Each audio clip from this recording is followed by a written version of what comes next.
దేవానికి వందనాలు, స్తోత్రం తండ్రి. అబ్రహాము, ఇస్సాకు, యాకోబు దేవా, నీకే మహిమ, నీకే ఘనత, ప్రభావం చేస్తున్నాం తండ్రి. ఈ వాక్యం ద్వారా మాతో మాట్లాడుతున్న దేవా, మా హృదయాన్ని తెరిచి మీ వాక్యంతో నింపింది అభిషేకించమని యేసు నామములో ప్రార్థన చేస్తున్నాం తండ్రి. షోర్ బైబిల్స్. నీ వాక్యము నా పాదములకు దీపమును, నా త్రోవకు వెలుగునే ఉన్నది. Thy word is a lamp unto my feet and a light unto my path. దయచేసి కూర్చోండి. దేవుడు చెప్తున్నాడు తన వాక్కు ద్వారా. చదువుతున్నాను చూడండి. 11వ అధ్యాయము కీర్తనలు 7వ వచనం. యెహోవా నీతిమంతుడు, ఆయన నీతిని ప్రేమించేవాడు. తర్వాత ఏముందమ్మా? యథార్థవంతులు ఆయన ముఖ దర్శనము చేసేదారు. ఆయన నీతిమంతుడు, ఆయన నీతిని కోరుకున్న దేవుడు. మరి ఆయన ముఖ దర్శనం అంటే ఎదురుగా కనపడడం. ఇప్పుడు మీరున్నారు, నేనున్నాను, మన ఒకరినొకరికి ఏముందమ్మా? ముఖ దర్శనం. అలాగే దేవునితో మనకి ముఖ దర్శనం కావాలని అంటే ఎవరికి సాధ్యం అంటే అది యథార్థవంతులుగా ఉంటేనే సాధ్యం. మనం కొన్ని వారాల నుంచి మనం ఒక మాట నేర్చుకుంటున్నాం. ఏంటో మాట మాత్రం జ్ఞాపకం చేసుకుందాం. చూడండి, ఎబ్రిల్ రాసిన పత్రిక 10వ అధ్యాయం తీయండి. ఎబ్రిల్ రాసిన పత్రిక 10వ అధ్యాయము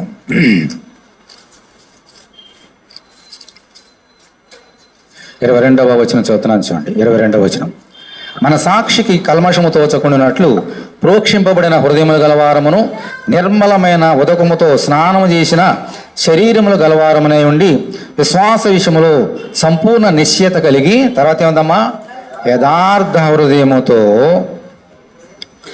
మనము దేవుని సన్నిధానముకు చేరుదాము. దేవుని స్తోత్రం, హల్లెలూయా. ఇదే ఇక్కడ పౌలు గారి ద్వారా మాట్లాడుతున్న నూతన నిబంధనలో, పాత నిబంధనలో దావీదు ద్వారా దేవుడు మాట్లాడుతున్నాడు. ఇక్కడ ఏమంటున్నాడు? మనందరం కూడా యథార్థమైన హృదయంతో దేవుని సన్నిధానములకు చేరుదాము. చేరినప్పుడు ఏం జరుగుతుంది? ఆయన ముఖ దర్శనం దొరుకుతుంది. అనేకసార్లు మనం నేర్చుకున్న రీతిగా దేవుని మందిరం రావడం వేరు, ఆయన సన్నిధికి రావడం వేరు. దేవుని మందిరానికి వచ్చినప్పుడు యథార్థ హృదయం కలిగి ఉన్నప్పుడు దేవుని యొక్క ముఖ దర్శనం కలుగుతుంది, ఆయన సన్నిధానం రాగలుగుతాం. అంత మాత్రమే ముందు నేర్చుకున్న కొన్ని సంగతులు. మన సాక్షి నిష్కల్మషంగా ఉండాలి, ప్రోక్షింపబడిన హృదయం గలవారి ఉండాలి, ఉతక స్నానం చేయాలి, దేవుని వాక్యం ఉతక స్నానం, ఇవన్నీ చేసి యథార్థమైన హృదయం అనుకున్నప్పుడు దేవుని మందిరం రాగలుగుతాము, దేవుని సన్నిధి రాగలుగుతాము. అంత మాత్రమే కాదు, దేవుని సన్నిధిలో ఉన్న ఆయన ముఖ దర్శనాన్ని మనం పొందుకోగలుగుతాం. దేవుని స్తోత్రం, హల్లెలూయా. అందుచేత మనందరికి ఏమి ఉండాలమ్మా? యథార్థమైన హృదయము ఉండాలి అని సంగతి మనం నేర్చుకుంటున్నాం. ఒక భక్తుడి గురించి మనం నేర్చుకున్నాం. ఎవరికైనా గుర్తుందా? యథార్థవంతుడైన ఒక భక్తుడి గురించి. ఎవరు? యోబు గురించి మనం నేర్చుకున్నాం. యోబు నీతిమంతుడు మాత్రమే కదా, యథార్థవంతుడై ఉండి చెడుతనమును విసర్జించిన వాడు. మరి అపవాదం వచ్చి ఆయన ఎన్ని శోధించినా కూడా, భార్య శోధించినా కూడా, మరి యథార్థతను విడవకుండగా దేవుని గణపరిచి దేవుని చేత రెట్టింపు దీవెనలు పొందుకున్నవాడు యోబు అని నేర్చుకుని. దీని అంతటి కారణం ఏంటమ్మా? అతనిలో ఉన్నటువంటి యథార్థత. ఈ యథార్థతను బట్టి మనందరూ కూడా దేవుణ్ణి మందిరం రావడం మాత్రమే కాదు, ఆయన ముఖ దర్శనాన్ని పొందుకోగలుగుతాం. అందుచేత ఇంకో భక్తుల్ని సమయం ఉంటే భక్తుల్ని మనం ఈరోజు ధ్యానం చేయబోతున్నాం. ఓకే, ఓ భక్తుని చూద్దాం.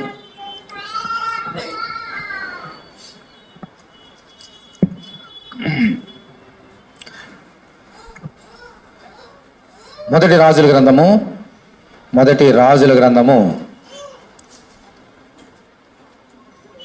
15వ అధ్యాయము. మొదటి రాజులు 15వ అధ్యాయము. ఒక భక్తుడి గురించి ఏముందో చూడండి.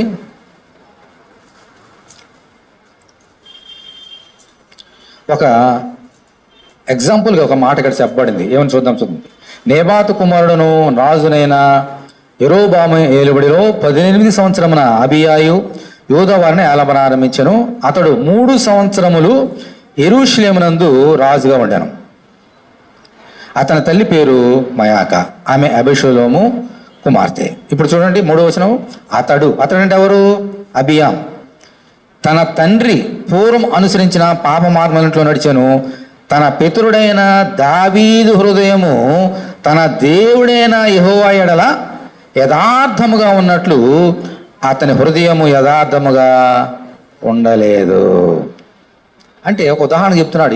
ఇక్కడ ఉన్నటువంటి అబియాం అనేటువంటి ఒక చక్రవర్తి యోధా దేశాన్ని పరిపాలించినప్పుడు 2 మాటలు చెప్తున్నాడు అక్కడ. తన తండ్రి నడిచినట్టుగా చెడులో నడిచాడు అని చెబుతూ ఇంకో మాట అంటున్నాడు. తన పితరుడైన దావీదు దేవుని దృష్టికి యథార్థముగా నడిచినట్లు ఇతడు యథార్థముగా నడవలేదు అని 2వ మాట చెప్తున్నాడు. 2 అర్థమవుతున్నాయమ్మా.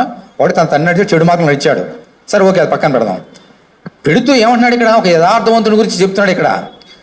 తన పితరుడైన దావీదు దేవుని ఎడల యథార్థముగా జీవించినట్లుగా ప్రవర్తించినట్లుగా ఇతడు యథార్థముగా నడవలేదు దేవునితోటి. అంటే ఎవరు నడిచారు మరి యథార్థంగా? దావీదు. అమ్మ, అర్థమవుతుందా? అంటే దావీదు గురించి చెప్పడానికి ఇన్ని మాటలు వచ్చినాయి ఇక్కడ. దావీదు యథార్థపరుడు, యోబు వలె ఇతడు కూడా యథార్థపరుడు.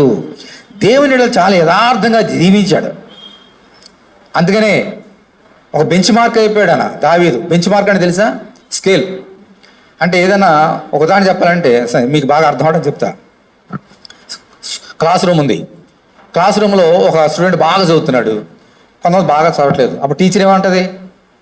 బాగా చదవండి ఆయన, ఇదిగో వాడిని చూసి నేర్చుకోండి, ఎంత చక్కగా చదువుతున్నాడు అని బెంచ్ మార్క్ అంటే ఉదాహరణ చెప్తుంది. ఎవరిని చూసి? బాగా చదివిన వాడిని నేర్చుకొని అలా నేర్చుకోండి అని చెప్తుంది. అలాగే బైబిల్ గ్రంథంలో ఈ రాజులందరికీ ఈ రాజులందరికీ చెప్పడానికి దేవుడు ఏం చేశాడమ్మా? దావీదుని పెట్టాడు.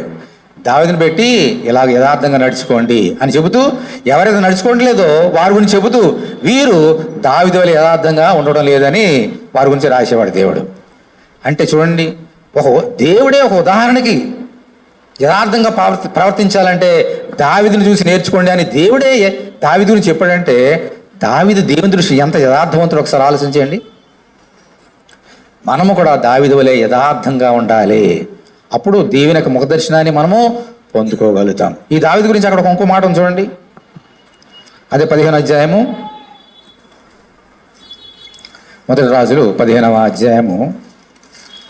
ఇప్పుడు 4వ వచనం చదివాం కదమ్మా, తర్వాత ఏమని చూడండి. మళ్ళీ 4వ వచనం. దావీదు హిత్తీయుడైన ఉరియా 3వ వచనం. అతడు తన తండ్రి పూర్వము అనుసరించి నా పాపముల మార్గములన్నిటిలో నడిచాను. తర్వాత ఏమని చూడండి. తన పితరుడైన దావీదు హృదయము తన దేవుడైన యెహోవా యెడల యథార్థంగా ఉన్నట్లు అతని హృదయం యథార్థంగా ఉండలేదు. ఇప్పుడు చాలా శ్రేష్టమైన 4వ వచనం. దావీదు హిత్తీయుడైన ఊరియా సంగతి యందు తప్ప తన జీవిత దినములన్నీ యెహోవా దృష్టికి యథార్థముగా నడుచుకొనుచు యెహోవా అతనికి ఇచ్చిన ఆజ్ఞలలో దేని విషయమందును తప్పిపోకుండాను గనుక దావీదు నిమిత్తము అతని తరువాత అతని కుమారుని నిలుపుటకును యెరూషలేమును స్థిరపరచుటకును అతని దేవుడైన యెహోవా యెరూషలేము నందు దావీదునకు దీపంగా అతని ఉండనిచ్చెను. ఎవరైనా తప్పు చేసినా కూడా దావీదుని చూసి వారిని క్షమించేవాడంట, దావీదుని బట్టి వారిని ప్రేమించేవాడంట. ఎందుకని? బికాస్ ఆఫ్ హీస్ దేవుని ఉన్నటువంటి యథార్థత, సిన్సియారిటీ టువర్డ్స్ గాడ్. అయితే చాలా మన శ్రేష్టమైన మాట నేర్చుకోవాలి ఇక్కడ. దేవుడు ఎంత గొప్పవాడో నేర్చుకోండి. ముందుగా తన పితరుడైన దావీదు వలె యథార్థ హృదయుడు కాడని చెప్పాడు అని చెబుతూ 4వ వచనం ఏమంటున్నాడమ్మా? 4వ వచనం ఏమంటున్నాడు? ఒకే ఒక విషయం తప్పిపోయాడు దావీదు, కానీ మిగిలిన విషయంలో తన జీవితకాలం అంతా కూడా నా ఎడల యథార్థవర్తనుడును, నేను ఏదైతే ఆజ్ఞనిచ్చినాలో ఆ ఆజ్ఞలో ఒకడు కూడా అతడు తప్పిపోలేదు అని చెబుతూ, యథార్థం గురించి చెబుతూ కూడా చేసిన తప్పును దాచిపెట్టాడు దేవుడు. అది కూడా చెప్పేస్తున్నాడు మనకి. ఊరియా భార్య విషయంలో, బెత్షెబా అనే ఒక స్త్రీ విషయంలో దావీదు తప్పు చేశాడు. తప్పు చేసి ఆ తప్పును కప్పిపుచ్చుకోవడానికి ఆమె భర్తని చంపేశాడు. అంటే వ్యభిచారము, నరాచ 2 తప్పులు చేశాడు. ఇది తప్ప ఇంకా దావీదు ఏ తప్పు చేయలేదు. ఓకే, మరి తప్పు చేయనివాడు ఈ లోకంలో ఎవరున్నారా? మరి ఇంత తప్పు చేసిన వాడిని పట్టుకొని యథార్థవంతుడు అంటాడంటే దేవుడు. పైగా 10 ఆజ్ఞల్లో 2 చాలా పెద్ద ఆజ్ఞలు అవి, వ్యభిచారము, నరాచ అనేది. అన్ని చేసేసిన తర్వాత కూడా దావీదుని పట్టుకుని యథార్థవంతుడు అని చెప్తున్నాడు సాక్ష్యమైన. పైగా ఆయన చూసి నేర్చుకుంటాడు మనం చూసి. దేవుని స్తోత్రం, హల్లెలూయా. ఇదే దేవుని యొక్క కృప. వినండి, ఈ లోకంలో తప్పు చేయని వాడు ఎవరున్నారమ్మా? అందరూ తప్పు చేసిన వారమే. తెలిసో చేస్తాం, ఒకసారి తెలియజేస్తాం. పాపం చేయనివాడు ఒక్కడను లేడు. అందరూ పాపం చేసి దేవుడు అనుకునే మహిమను పొందలేకపోతున్న వారమే. అయితే దావీదు ఎంత యథార్థవంతుడు మనం నేర్చుకుందాం. ఈ యొక్క నెగిటివ్ పాయింట్లోంచి నేర్చుకోవాలి మనందరం కూడా. దావీదు ఎందుకు యథార్థవంతుడు అయ్యాడంటే తన నీతిని బట్టి కాదు, ఏదో గొప్ప కార్యాలు చేసినందుకు కాదు. అతని హృదయంలో అంతరంగంలో సత్యాన్ని బట్టి ఎలా నేర్చుకుందాం వినండి. అన్ని విషయాలు జీవితకాలం అంతా కూడా దేవునికి ఇష్టమైన కార్యాలు చేశాడు కదా. అందుకని కీర్తన గ్రంథంలో ఎన్ని మధురమైన కీర్తనలు రాశాడమ్మా. మొదటి అధ్యాయం మనం నేర్చుకుంటున్నాం కదా ఈ యొక్క సీజన్లో. ఎన్ని 103 కీర్తన, నా ప్రాణమా యెహోవాను సన్నిధించి మా చేసిన ఉపకారం దేని మరొద్దు. 23 కీర్తన, అమ్మ యెహోవా నా కాపరి, నాకు లేమి కలదు, పచ్చికలు చూడడానికి పరుణ చేసినాడు, గాఢాంతకాలంలో సంచరించినాను, ఏ అపాయం దుడ్డి కరువు దాన్ని నన్ను ఆదరించు. ఇవన్నీ కూడా ఎంత మధురమైన కీర్తన రాశాడు కదా. అందుకని అయితే బత్షెబా విషయంలోనూ ఊరియా విషయంలో చేసిన తప్పు దావీదు కప్పిపెట్టుకోలేదు. దేవుని స్తోత్రం హల్లెలూయా. ఇది యథార్థత అంటే వినండి. తప్పు చేయని వాడు ఎవడనూ లేడు. ఎవరు యథార్థవంతులో దావీదుని పెడదాము, ఇక్కడ ఆదాము అవ్వలను పెడదాం. వినండి, ఆదాము వాళ్ళకి దేవుడు చెప్పాడు, అమ్మా బాబు ఆదాము ఈ తోటలో ఉన్న ప్రతి తిను, కానీ మంచి చెడు తెలిసి మాత్రం తినొద్దన్నాడు. తింటే చచ్చిపోతారని చెప్పాడు. వినండి చాలా జాగ్రత్తగా యథార్థత గురించి మనం వింటున్నాము, కానీ యథార్థం నేర్చుకుందాం. సైతానుడు వచ్చాడు, అపవాది వచ్చాడు, మనం నేర్చుకున్నాం కదా. యోబుని ఎలా చేశాడు, ఎవరు మింగుదాన్ని తిరుగుతాడు, వీరు మింగడానికి వచ్చాడు, మింగేశాడు కూడా.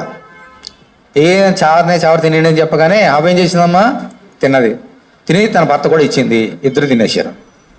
ఓకే, తప్పు చేశారా లేదా, పాపం చేశారా లేదా? మొట్టమొదటిగా పాపం వచ్చేసింది లోకంలోనికి. ఇప్పుడు దేవుడు వచ్చాడు. దేవుడు వచ్చినప్పుడు అడిగాడు, ఎక్కడ భయపడి దాక్కున్నాం ఎందుకు?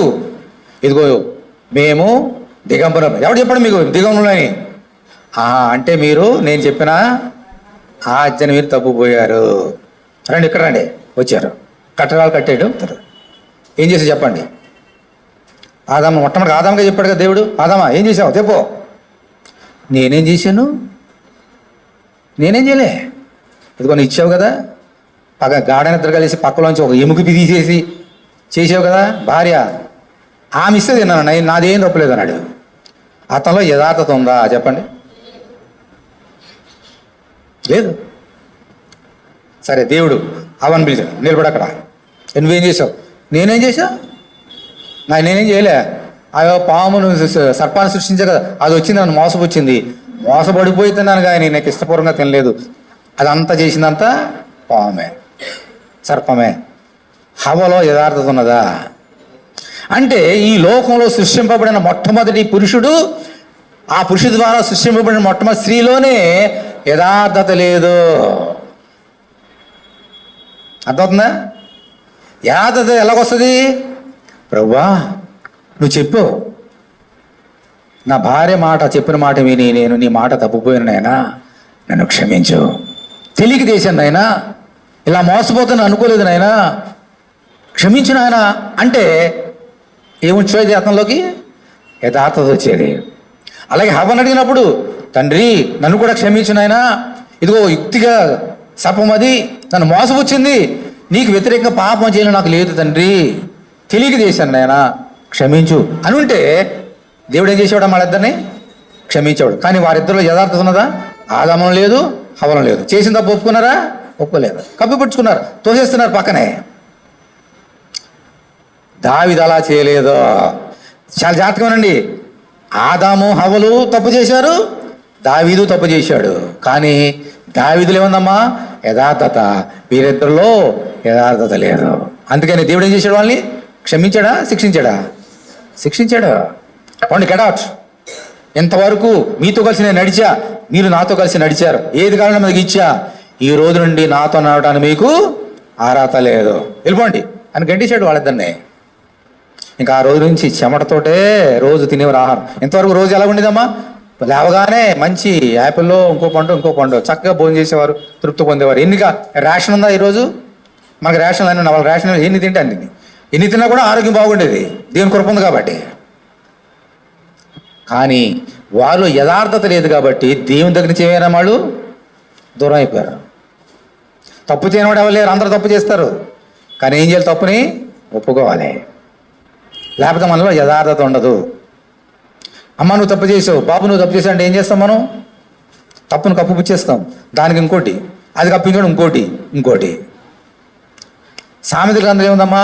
పాపమును కప్పిపుచ్చుకుని వాడు వర్తెలడు, దాన్ని ఒప్పుకొని విడిచిపెట్టేవాడు క్షమపడను. తప్పు చేయని వారు ఎవరు లేరు. నేను చేస్తా, మీరు చేస్తా, దావీదు చేశాడు, ఆదాము చేశాడు, సొలొమోను కూడా చేశాడు, మనం నేర్చుకుంటున్నాం. కానీ వాళ్ళు యథార్థత ఎందుకున్నదంటే వారు చేసిన తప్పులను వారు దాచిపెట్టుకోలేదు. క్షమించమని అడిగారు. ప్రభు క్షమించు అనగానే ఆయన క్షమించడానికి సిద్ధమైన మనసు గలవాడు కాబట్టి క్షమించాడు. దావీదైన నీతిమంతుడు అంటే కార్యాలను బట్టి కాదు, అతడు అంత భయంకరమైన తప్పు చేశాడు. నరాచి అనేది మామూలు తప్పు కాదు, పాపం కాదు. వ్యభిచారం అనేది మామూలు పాపం కాదు. అంత భయంకరంగా చేసి కూడా తప్పును ఒప్పుకున్నాడు కానీ కప్పి పెట్టుకోలేదు. ఎలా ఒప్పుకున్నాడు చూడండి. ఇప్పుడు యథార్థత ఏంటో చూద్దాం. 51వ కీర్తన, కీర్తనల గ్రంథము 51వ అధ్యాయము.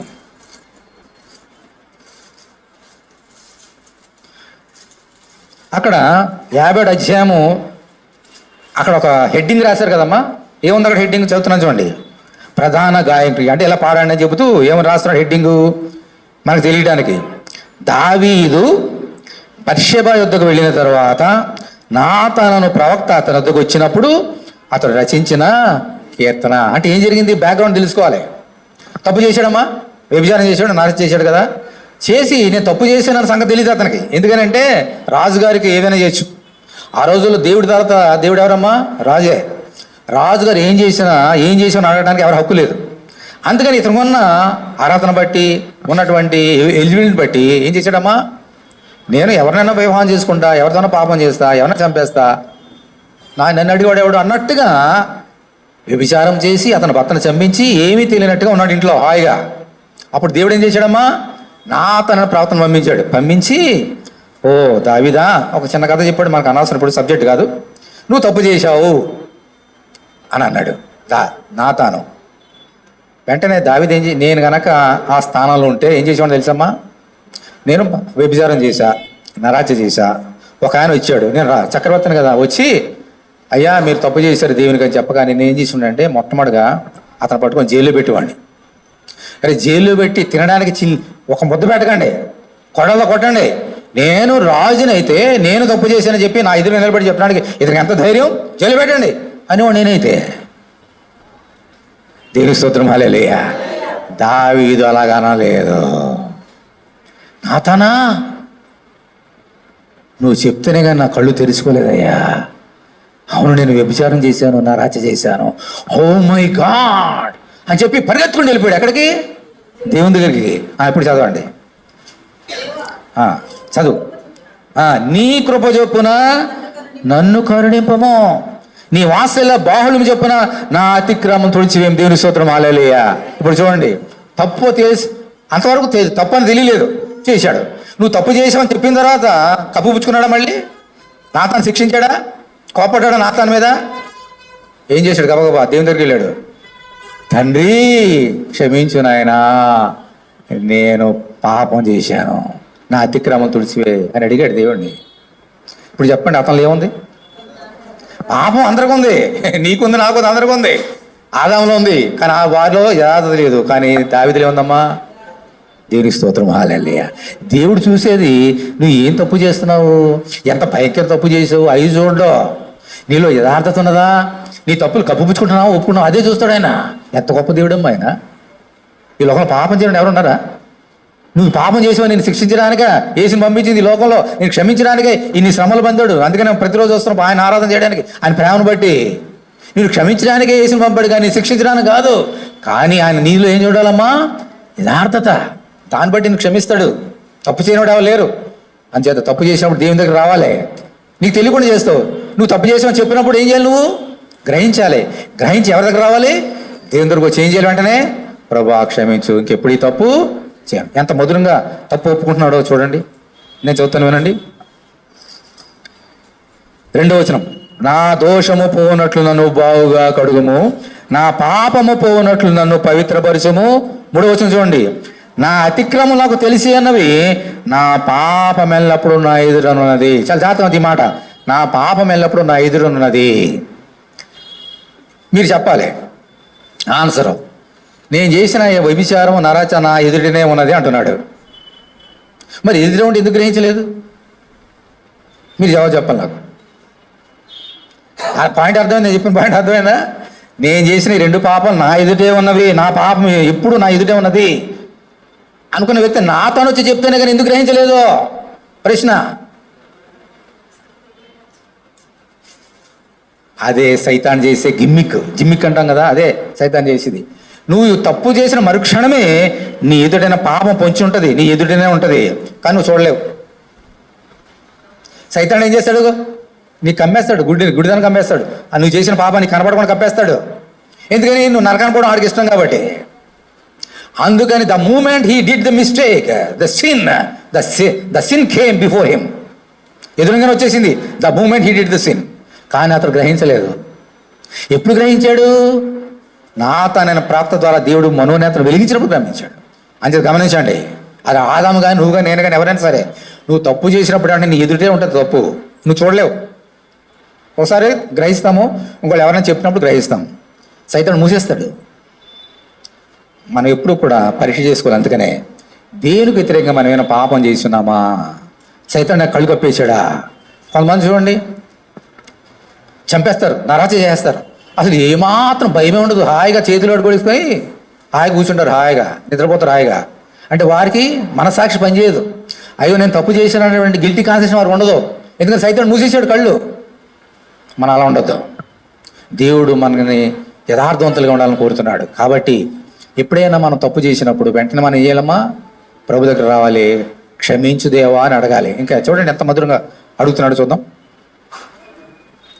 నా పాపము ఎల్లప్పుడూ నా ఎదురున్నది. 4వ వచనం, నీకు కేవలం నీకే విరోధంగా నేను పాపం చేసి ఉన్నాను, నీ దృష్టి ఎదుట నేను చెడుతనం చేసి ఉన్నాను. కావున ఆజ్ఞ ఇచ్చినప్పుడు నీవు నీతిమంతుడు ఆగబడదు, తీర్పు తీర్చినప్పుడు నిర్మలుడుగా ఆగబడదు. ఇప్పుడు దేవుని మీద ఏమైనా దోషారోపణ చెప్తున్నాడమ్మా? నాతాని మీద దోషారోపణ చేస్తున్నాడా? ప్రభువా, నేను కేవలం నీకే వ్యతిరేకంగా నేను పాపం చేసి ఉన్నాను, నన్ను క్షమించు తండ్రి అని చెబుతూ దేవుడి గురించి ఎంత చక్కని సాక్ష్యమా? నువ్వు నీతిమంతుడివి, రాజ్యములో నీవే గెలుస్తావుగా, నేను గెలవను, ఎందుకంటే నేను పాపిన, నువ్వు నీతిమంతుడివి అని దేవుడిని పొగుడుతున్నాడు. ఎంత గొప్ప నీతిమంతుడో. అంతేగాని దేవుడి మీద నేను చక్రవర్తిని కదా, చేసి ఊరుకోవచ్చు కదా అని దేవుడు అంటున్నాడా? ఓ నాతానా చూసినట్లు ఊరుకోవచ్చు కదా అని నాతాన అన్నాడామా? ప్రభా నీ నీతిమంతుడివి, నాతాను కూడా నీతిమంతుడు, మరి పాప ఎవరు? ఏమన్నాడు చూడండి, పాప ఎవరు తెలుసుకుందాం ఇప్పుడు. 5వ వచనం, నేను పాపములో పుట్టిన వాడను, మై గాడ్, పాపములోనే నా తల్లి నన్ను గర్భమున ధరించాను. చూసారా దేవుని దగ్గర యథార్థత అంటే ఇది. యథార్థత అంటే పాపములను పుట్టేవాడు నేను, నా తల్లి పాపములను కన్నది, కాబట్టి నేను ఎవరిని? పాపాత్ముడిని, పాపిష్టివాడిని. పాపిష్టివాడు పాపం చేయక ఇంకేం చేస్తాడు? నాయనా నేను బహు పాపిష్టివాడిని, క్షమించు తండ్రి అని అందుకే అడుగుతున్నాడు. యథార్థమైన హృదయం కలిగి ఎంత ధైర్యం ఒప్పుకున్నాడు మా పాపాన్ని? ఎవరైనా ఒప్పుకుంటాం? మళ్ళీ తప్పు చేసినప్పుడు అమ్మ నువ్వు తప్పు చేసేవాడు ఒప్పుకుంటారా? నన్నే తిడతారు. అమ్మా దేవుడిని అలా తిట్టినవారు కొంతమంది ఉన్నారు, రాజులు తిట్టినవారు కొంతమంది ఉన్నారు. నేను చూసాం కదా, మొన్న జైలు పెట్టేశాడు కదా ఇర్మియా అని, వాళ్ళందరూ కూడా మనం నేర్చుకున్నాం కదా. రాజులు ఎవరు నువ్వు తప్పు చేసి చెబితే వాళ్ళు ఒప్పుకోరు. అనేక మంది దేవుని సేవలు జైలు పెట్టేసి కొడలు కొట్టించారు. దావీదు చక్రవర్తి అయి ఉండి కూడా నేను పాపం చేశాను నాయనా క్షమించని అడుగుతున్నాడు దేవుడిని. పైగా ఆ మాట చెప్పడానికి ఎంత ధైర్యం కావాలమ్మా? నేను పాపిష్టవాణ్ణి, నా తల్లే నన్ను పాపంలో కన్నది అని చెప్పడానికి ఎంత ధైర్యం కావాలి? ఎందుకు అంత ధైర్యంగా అన్నాడు? తల్లి తాను పాపం చేసిన ఒప్పుకోవచ్చు, నా తల్లి కూడా పాపం చేసి నన్ను కన్నదని ఎందుకు అంటున్నాడు? దాని అర్థం ఏంటి నేర్చుకోవాలి ఈరోజు. చాలా జాగ్రత్తగా గమనించండి. మన తల్లి ఈ లోకంలో అందరికంటే గౌరవించేది మన ఎవరిని? తల్లిని. మనకి తల్లి మనకి గర్భాన్ని ఇచ్చి 10 నెలలో 9 నెలలు మోసి మనకి ఈ లోకంలో జన్మనిచ్చింది మన తల్లి. ఆ తల్లిని గౌరవించడానికి 5వ ఆజ్ఞ ఏం పెట్టాడు ఆయన? నువ్వు దీర్ఘాయుష్మంతుడు ఉన్నాడు, నీ తల్లిని నీ తండ్రి సన్మానించమని చెప్పాడు. ఈయన ఏం చేస్తున్నాడు? నేను పాపం చేసి ఊరుకున్నాడా? నా తల్లే నన్ను పాపంలో కన్నదని తల్లి మీద కూడా నెడుతున్నాడు ఆయన. అది నేరారోపణ కాదు, సత్యాన్ని ఒప్పుకుంటున్నాడు. ఏంటంటే సత్యము అదే యథార్థత. నేను పాపివాడినే, ఎందుకంటే నా తల్లి కూడా పాపం చేసింది, నా తండ్రి పాపాత్మ. వారి తల్లిదండ్రులు అంటే మా తాత వారు పాపలే, వారి ముత్తాతలు పాపం. ఎక్కడికి వెళ్ళిపోయింది? అక్కడికి ఆదాము దగ్గరికి వెళ్ళిపోయింది. ఆదాము అవ్వలు కూడా పాపం చేశారు కదా నాయన, అందుకని నేను కూడా పాపిష్టివాడిని అన్నాడు. దేవుని స్తోత్రం హల్లెలూయా. ఆ ఎవరి పాపాన్ని ఆయన కప్పిపెట్టలే. అతని పాపాన్ని కప్పిపెట్టలేదు, తల్లిదండ్రులు పాపాన్ని కప్పిపెట్టలేదు, ఆదాము అవ్వలు చేసిన పాపాలు కూడా కప్పిపెట్టలేదు. అలా అంటే దాని అర్థం తల్లిదండ్రులను ద్వేషించినట్ట, అగౌరవపరిచినట్ట కాదు. యథార్థ హృదయంతో సత్యాన్ని సత్యంగా ఒప్పుకుంటున్నాడు. దేవునికి కావాల్సింది ఇదే. ఎందుకు తప్పు చేసావని అడగడు ఆయన, ఎందుకు తప్పు చేసావని శిక్షించడు ఆయన. తప్పు చేసావా? ఒప్పుకుంటావా? ఒప్పుకుంటావు, ప్రైజ్ లార్డ్, క్షమిస్తాను, వెళ్ళిపో, ఇంకెప్పుడు ఎన్నిసార్లు నేర్చుకున్నామా? వ్యభిచారం అంతా పట్టబడే స్త్రీ, ఇప్పుడు వ్యభిచారం గురించి దావీదు అదే చేశాడు కదా. వ్యభిచారం పట్టబడే స్త్రీ వచ్చినప్పుడు ప్రభు ఏం చేశాడు? ఆమెను క్షమించడా శిక్షించడా? శిక్షించడానికి ఆయనకు అర్హత ఉంది. కానీ ఏమన్నాడమ్మా? ఆకన్నా అమ్మా నేను శిక్షించను ఆయన ఏమన్నాడు? ఆయన ఇంకెప్పుడు పాపం చేయవు. అది కావాల్సింది దేవునికి. చేసావా? తప్పు చేసావా? ఓకే. పాపం చేసావా? ఓకే, పర్వాలేదు. నరాచా? ఓకే. వ్యభిచారమా? పర్వాలేదు. ఇంక చేయకు. అది దేవుడు కోరుకున్నదే.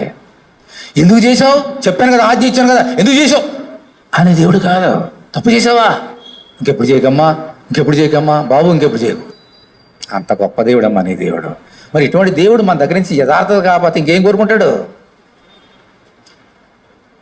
కోర్టుకి వెళ్ళండి, దొంగతనం చేసి ఊరుకుంటుంది ఏంటి? వెంటనే 4 తన్నేసి కోర్టు ఇంకా శిక్ష తీసుకుని వాళ్ళ పోలీసులు తంతారు ముందు, తర్వాత శిక్ష. ఆ శిక్ష కంటే ఈ శిక్ష భరించిన పోలీసులు వేసే శిక్ష, తర్వాత కోర్టు వేసే శిక్ష వేరు. మరి దేవుడు అలా చేస్తే? అందుకని ఇంత పాట పాడాం కదా, నా దోష శిక్ష నువ్వు భరించావా? యేసయ్య ధరించాడు నీ దోష శిక్ష. అందుకని ఈరోజు తప్పుపోతున్నాడు, నేను తప్పుపోతున్నా కదా. అంచేత నీళ్ళేముండాలమ్మా? యథార్థత. ఆ తర్వాత ఏమన్నాడు చూడండి, నేను పాపంలో పుట్టినవాడును, పాపంలో నా తల్లి నన్ను గర్భం ధరించినప్పుడు. బ్యూటిఫుల్ వర్డ్ చూడండి. ఇదే ఈ సారాంశం అంతా ఇదే. నీవు అంతరంగములో సత్యము కోరుచున్నావు, ఆంతర్యమున నాకు జ్ఞానము తెలియజేయదు. ఇది అండి యథార్థత అంటే. దేవుడు ఏం కోరుతున్నాడమ్మా? అంతరంగంలో సత్యం అంటే ఏంటి? యథార్థత. ఇప్పుడు ఆదామవ్వలు అడగగానే సత్యం చెప్పారా, అబద్ధం చెప్పారా? మరి దావీదేం చెప్పాడు? దేవుడు మన హృదయం ఏం కోరుకుంటున్నాడమ్మా?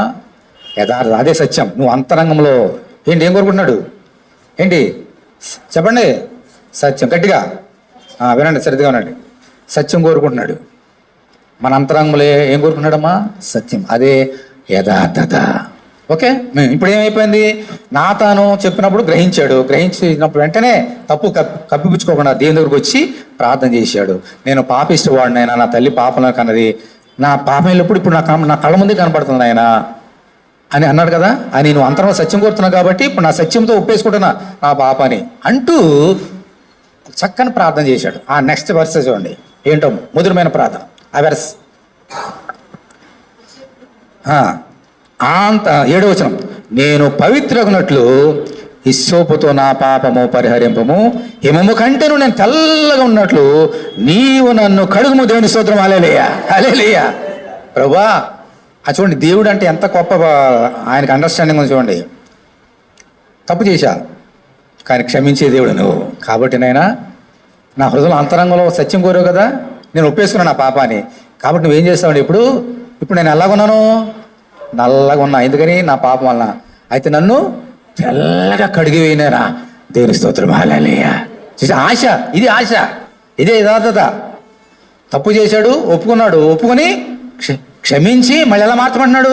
తెల్లగా. అంటే ఇంకెప్పుడు కూడా నేను పాపం చేయకున్నట్లుగా నీ రక్తంతో నన్ను కడుగుమని ఆయన అని ప్రార్థన చేస్తున్నాడు. ఇదండి యథార్థత అంటే. ఓ బ్యూటిఫుల్. తప్పు చేసి ఒప్పుకొని అంతరంగంలో అంతా బయట పెట్టేసి నన్ను కడిగైనానా, ఇంకెప్పుడు నేను పాపం చేయకున్నట్లు. ఎందుకు? నా శక్తి లేదు, మళ్ళీ తప్పు చేస్తా, మళ్ళీ తప్పు చేస్తా, ఈ శక్తి నాకు లేదు. కాబట్టి నువ్వు కడుగు, అప్పుడు నేను ఆనందంగా నీ మందిరంకి వచ్చి నేను సేవిస్తాను అన్నాడు. మరి చెప్పండి, దేవుడు అతను క్షమించాడా లేదా? గట్టిగా దేవుని స్తోత్రం చెల్లిద్దాం. దేవుని స్తోత్రం. హల్లెలూయా. నేను కనుక న్యాయపీఠ మీద ఉంటే ఏంటి తప్పు చేసి మళ్ళీ క్షమించాడా జైలు పెట్టినటువంటి దావీదు నేనైతే. కానీ దేవుడు ఎంత గొప్పవాడమ్మా, ఎంత గొప్పడు. తబిత ఎంత గొప్ప నీ దేవుడు. సొలమి గమనించావా నీ దేవుడు? అమ్మా, బాబు, అజయ్, ప్రభాకర్ గమనించారా నీ దేవుడు ఎంత గొప్పవాడో? ఎటువంటి దేవుడు నువ్వు ఆరాధన చేయడానికి ప్రతిరోజు వస్తున్నావు, గమనించావా? నీ దేవుడు ఎంత ప్రేమమాడు, గమనించావా? నేను క్షమించే దేవుడు కానీ శిక్షించే దేవుడు కాదు. మన పాపాలు ఒప్పుకోవాలి. అందుకనే మనం ప్రతిదినం వస్తున్నాం. దేవుని ఒట్టిని శుద్ధించడం రావడం లేదు. ప్రభా నన్ను క్షమించావా, నీకు వందనాలు. అందుకని ఆయన కీర్తన రాశాడు దావీదు. క్షమించబడిన తర్వాత కూడా రాశాడు. నా సోదరుడా, నా సోదరి, ఇంత ప్రేమమేయుడు ఎక్కడైనా చూసావా? ఎవరన్నా ఉన్నారా దేవుడు? అంత దేవుని ఆరాధించడం వస్తున్నాం. అంచేత పాపాలు ఇప్పుడు కూడా కప్పు పెట్టుకోవద్దు. యథార్థత. ప్రభా నన్ను క్షమించు, అప్పుడు క్షమిస్తాడు. అందుకనే ఏమన్నాడమ్మా, ఎంత మధురమైన కీర్తన రాశాడైనా. ఇంకా అది చెప్పడానికి సమయం లేదు. ఇంకో 2-3 చెప్పి మనకి ముగిస్తున్నాను. చూడండి, టైం అయింది. 8వ వచనం చూడండి. 8వ వచనం, ఉత్సాహ సంతోషం నాకు వినిపింపము, అప్పుడు నీవు విరిచిన ఎముకలు హర్షించును, నా పాపములకు విముడివుకము, నా దోషములని తుడిచివేయము. దేవా నాయందు, చూడండి అందరూ ఈ మాట నాతో కలిసి చదవండి, అందరూ కూడా చెప్పండి. దేవా నాయందు శుద్ధ హృదయము కలుగజేయము, నా అంతరంగంలో స్థిరమైన మనసును నూతనముగా పుట్టించము. దేవుని స్తోత్రం, హల్లెలూయా. ఇది మన ప్రార్థన ఈరోజు. ప్రభువా, నా అంతరంగంలో శుద్ధమైన హృదయం అంటే యథార్థమైన హృదయం, సత్యమైన హృదయము నా కలుగజేయనైనా. అప్పుడు ఇదే దావీదు, ఇప్పుడు చూడండి 11వ అధ్యాయం. ఇప్పుడు 11వ అధ్యాయం ఏంటి? లేదమ్మా, లేదు, 11వ అధ్యాయం కీర్తనలు 11:7. ఇది దావీదు మళ్ళీ ఇక్కడ రాస్తున్నాడు. ఏమని రాశారు చూడండి. యెహోవా నీతిమంతుడు, ఆయన నీతిని ప్రేమించేవాడు, యథార్థవంతులు ఆయన ముఖ దర్శనం చేసేదారు. ఇప్పుడు దావీదు దేవుని ముఖ దర్శనం చేశాడా చెప్పండి. ఇప్పుడు చేశాడా లేదా? అది ఈరోజు మనం నేర్పించాడు. మనం కూడా ఆయన ముఖ దర్శనం చేయడానికి ఏం చేయాలో దావీదు మనం నేర్పించాడు. ఓకే, అందుకనే ఈరోజు యథార్థవంతుడిగా మనం ఉంటే దేవుని ముందుకు రావడం మాత్రమే కాదు, దేవుని సన్నిధికి వస్తాం. ఆయన ముఖ దర్శనాన్ని, ఆయన ముఖ దర్శనం ఏముందమ్మా? వెలుగు. ఆయన వెలుగు మన మీద పడిందా? చీకటి ఏమవుతుంది? నీ హృదయాన్ని ఏమొచ్చేస్తుంది? దేవుని స్తోత్రం, హల్లెలూయా. అంత లేచినండి. ఇదిగో బల్లో చేయబోతున్నాం. మన హృదయాన్ని మనం పరీక్ష చేసుకుందాం. ఆయనకు మన సాక్షిగా ఉండాలి. ఆయన సాక్షిగా ఉండాలంటే ముందుగా మనం క్షమించబడాలి. ఆయన రక్తం చేత కడగబడాలి. ప్రభువా నన్ను క్షమించు, నా పాపాలు క్షమించు అని దేవుని దగ్గర ఒప్పుకుందాం.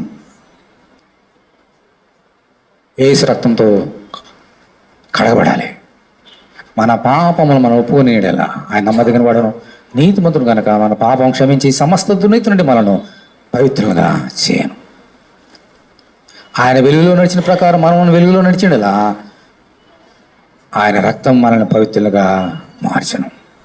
దేవుని స్తోత్రం, హల్లెలూయా. ఒక నిమిషం ప్రార్థన చేసుకోండి. దేవానికి వందనాలు, స్తోత్రం తండ్రి. పాపం చేయని వాడు ఒక్కడూ లేడు, ఆయన నీతిమంతుడు ఒక్కడూ లేడు. ఎందుకంటే మా పితరుడు ఆదామ వాళ్ళు పాపం చేశారు నాయన. మేమే పాటి వారంనైనా, మా తల్లులు మమ్మల్ని పాపంలోనే కన్నారు, మా బిడ్డలను కూడా మేము పాపంలోనే కంటున్నాం. ఈ లోకమంతా పాపంలో ఉంది నాయన. ఆ పాపాన్ని తీసివేయడానికి యేసయ్య ఈ లోకంలోకి వచ్చి అన్ని శ్రమలు పొంది నీ రక్తాన్ని కార్చావు మమ్మల్ని కడగడానికి.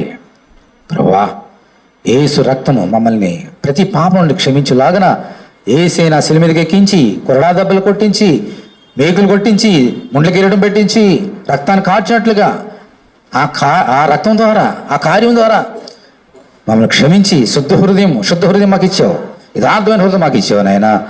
నీకు వందనాలు. నీ ముఖ దర్శనం మాకు దయచేయమని ఎవరైతే తమ పాపాలను కప్పిపుచ్చుకోకుండా ఒప్పుకుంటున్నారో వారిని క్షమించి ఇప్పుడు నీ రక్తంలో పాలు పంపులు పొందుచుండగా నీ రక్తం ద్వారా కడగమని యేసు నామములో ప్రార్థన చేస్తున్నాం తండ్రి, ఆమేన్. అలా ప్రార్థన గడపండి.